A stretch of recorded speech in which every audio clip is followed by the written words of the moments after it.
Since we've no place to go, let it snow, let it snow, let it snow. It doesn't show signs of stopping. Hello, I'm Jim Dustin, and today I'll be doing a project presentation on the Great Chicago Snowfall of 1967. The weather in that January, 1967, was very abnormal for that time of year. A couple weeks before the Great Snowfall happened, it was 8 degrees Fahrenheit. And then the day before the Great Snowfall happened, it was 65 degrees. And then this is when the perfect storm started coming. They had this very cold, dry mass coming from Canada, and then a very warm, moist mass coming off the Gulf of Mexico, and they met towards the lakes, which rarely ever happens, and those two fronts met, and they created this huge snowfall, which would happen for 2 days straight. I was able to dig up in the archives actual news footage of a weather report that was given out the day before the Great Snowfall started taking place. Hey, I'm a real weatherman. And I am bringing the forecast for you for January 24th, 1967, because it's going to be 65 degrees outside Fahrenheit. And you can go play football with the fans, get it all together, because tomorrow it'll be extremely warm. Bust out the grill, get some American meat on your bones.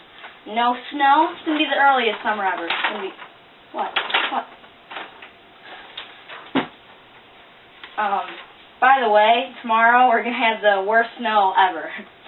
In the history ever. So, I'm going to go. The weatherman that Thursday morning, when it started to snow, said there's going to be about 4 inches of snow. So a lot of people in Chicago went to their jobs. They didn't care what was going to happen because there's only going to be 4 inches. Well, after the snow kept going on and on, the forecasters realized that their forecast was a little too low. And the snow kept continuing on, which stranded a lot of kids that went to school and a lot of workers that made their way into the city. Hey, Goose, what's the weather going to be like? To give you an idea of what the snowfall was like, there's a school in the south side suburb called Markham, and there's 650 students that got stranded in the school overnight, so they camped out in the libraries and in the gymnasiums because the buses couldn't run. In addition to that, there was a railroad that would take people from the city to the suburbs, but the railroad had to shut down because there was so much snow, and the railroad wouldn't open back up until February 20th. Air travel was also suspended for all the thousands of people that wanted to get home. Air travel was suspended for a couple days in all 3 airports in Chicago, Bixfield being one of them. And there's 10-foot air drifts over Midway Airport, meaning people couldn't go anywhere. It was bad time. January 27th, the snow finally stopped, but not before. There was 50,000 cars abandoned in the city, as well as 1,100 CTA buses. Helicopters were used to bring in medical supplies and food supplies and anything else to abandon motorists. This is all that remains of a bus chassis that was left in the snowstorm. Times were desperate. There was a lot of looting going on because people couldn't get to the grocery stores to get food, so they just stole it. There was 274 looters arrested in the south side suburbs, but there was also a shootout that took place between cops and looters, and there was a little girl that was killed in the crossfire. Mayor Richard M. Daley, in an attempt to clean up the streets, hired 2,500 workers and gave them 500 pieces of equipment to use to clear the streets. However, it would take a lot longer than a couple of days to clear out the city of Chicago of all the accumulated snow.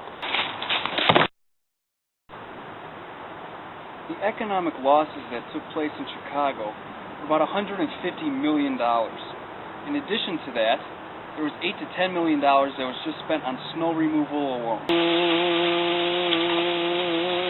I don't want you to just take my word for it. I'm going to interview some people who were actually there and experienced the 1967 snowfall firsthand.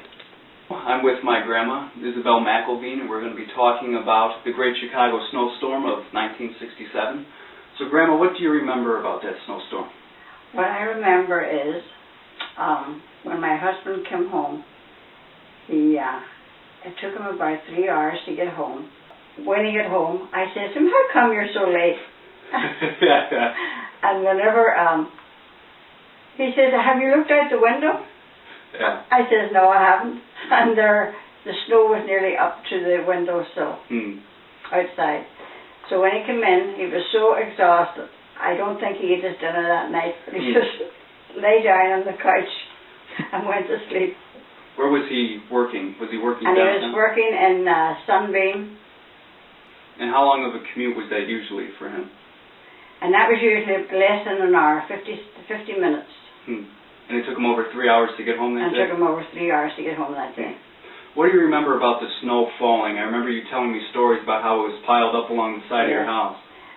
When we got up the next morning,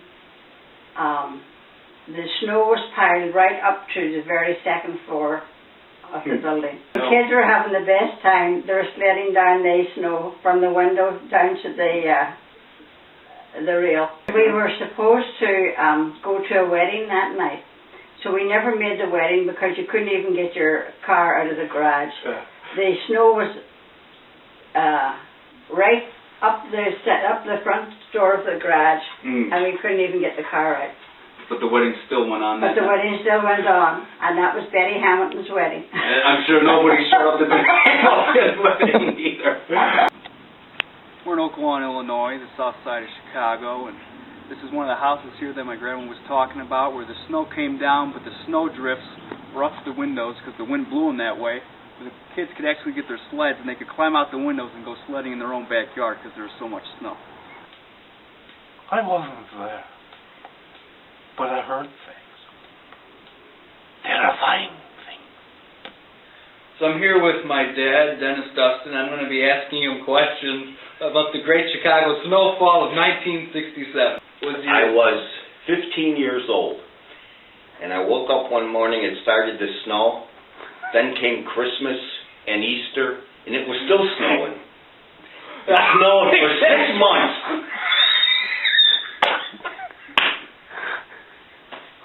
Straight, non-stop. I remember my dad's car in the garage, and once it was in there, that was it. It snowed so hard the first day that they canceled school and work for most of the places.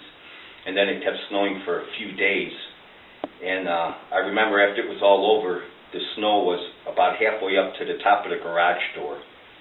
And it took my brother and I days just to shovel out enough of a path so we could get our car out of the garage. But that was to no avail because the streets weren't plowed. Living in Chicago, the snowplows never got out to where we lived. We were out in the northwest suburbs in northwest side of Chicago in Edison Park. So we were actually stranded along with everybody for days. You could walk down Touhy Avenue, walk down Harlem Avenue, which are two main streets on the north side, and there was just nobody on the streets, no cars, trucks, nothing. Everything was shut down completely. The stores were closed, everything. In that household that you were growing up in, was there a food shortage during all this that was going on? Do you remember anything like that? No, I don't think there was a food shortage. Everybody, after a few days, 2-3 days, I believe, the streets were finally getting plowed by the state. A lot of the streets, like Harlem Avenue, was maintained by the state, and a lot of their tow trucks were coming out and doing snow plowing on the major intersections. It's just like everybody bunkered down for a few days, and all the kids went out and played. And the snow was so high, literally people were jumping off the roofs of their houses into the snowbanks and not getting hurt. That was fun back then. Eventually, all I remember is just shoveling, and it wasn't a real powdery snow either. It was a wet snow. And I remember if you were parked on a side street, you weren't gonna get your car out for weeks. The side streets in Chicago were so small. You've been down some of them, Tim, where two cars cannot pass each other. One car has to pull over to let one car go through. And if you were parked underneath the snowbank, you could forget about ever moving your car. So that just made it double worse for ever trying to get traffic on the streets and moving again. People were stranded. But it was fun.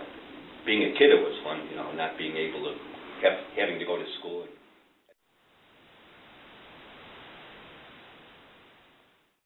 So that pretty much wraps up my project. I'm Tim Dustin, and this has been my project on the Great Chicago Snowfall of 1967. I hope you all enjoy it.